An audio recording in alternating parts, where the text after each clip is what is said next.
Yes. Good morning, everybody. My name is Saul. Jaimes, and my personal safety commitment is always for the proper head PPE. And today I will be talking about identifying hazards in the workplace. So something that's super important about identifying hazards is that you have to remember that everybody sees things differently. I don't know if you guys remember, but back at the Greensboro GTCC, I don't remember her name specifically, but she made us do this thing on the board where she showed us a picture, and then we each picked out hazards that we saw, and we all had various different numbers. Some of us had things from like 6 ranging to 11.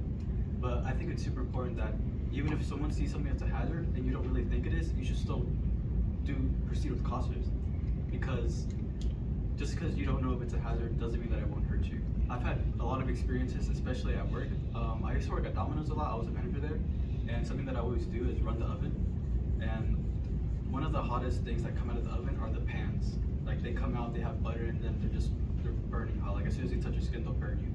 And every time that you pull them out, throw the pizza out, you put them under the cut rack, and they just kind of stack up. Usually people will come in and pull them out. I remember one time I was about to go grab the pans, and I asked my friend, I was like, oh, are they hot right now? And they were like, no, I don't think so. Which, hearing that, I should have just been more cautious, because I'd be like, well, if he doesn't know, then maybe I should just be cautious. But I was just like, okay, whatever. So then I grabbed the top ones, and they burned my hands from my where my calluses are. And they were damaged for about like 2 weeks. Like I had to have them wrapped and everything. It was pretty terrible. Another thing is whenever I used to work at Lowe's, there was always a bunch of hazards all over the workplace, and my managers, they're not the best, so they would just kind of ignore it. Like there was always just bricks laid on the floor, plants on the floor. I would always go around and pick them up, because I have seen before where customers will like turn and not see them, and then they'll trip over them, especially with like kids and stuff, because they just run around. So it's super important to always identify your hazards. And another thing is that whenever you see something, do something. No matter what, as long as you can prevent it, you're gonna help somebody, even if you don't think it is. It could be something as simple as just a puddle of water on the floor, putting up a wet floor sign, or picking up some trash, moving a cable. Something that small could help out somebody in the future. You really don't know. Does anybody have any personal stories or comments?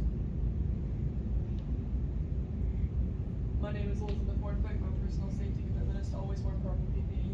I think the important thing with safety too is that everyone's kind of in charge of safety.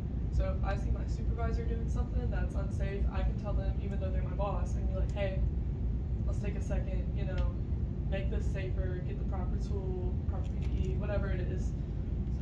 Yeah, for sure. Even if it's your higher up, don't be scared to speak out. Anyone else?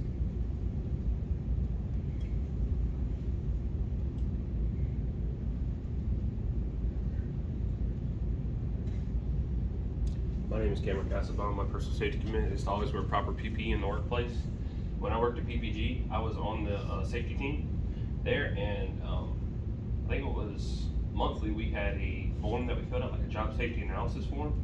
So we had to go around to various tasks in the plant to determine what were risks involved in that, and it actually helped a lot because we implemented some plans that made the job overall safer. That's great. So today's slogan is going to be prevent it or pay it. Prevent it or pay it. 3, 2, 1. Prevent it or pay it. Do it. So for self-reflection, I think that I could have probably had more important information, like statistical wise, but I had my stories and I had my topic as well.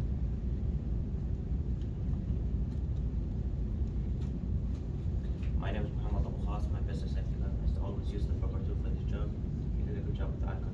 You were so you were going on the but slow down your Yeah.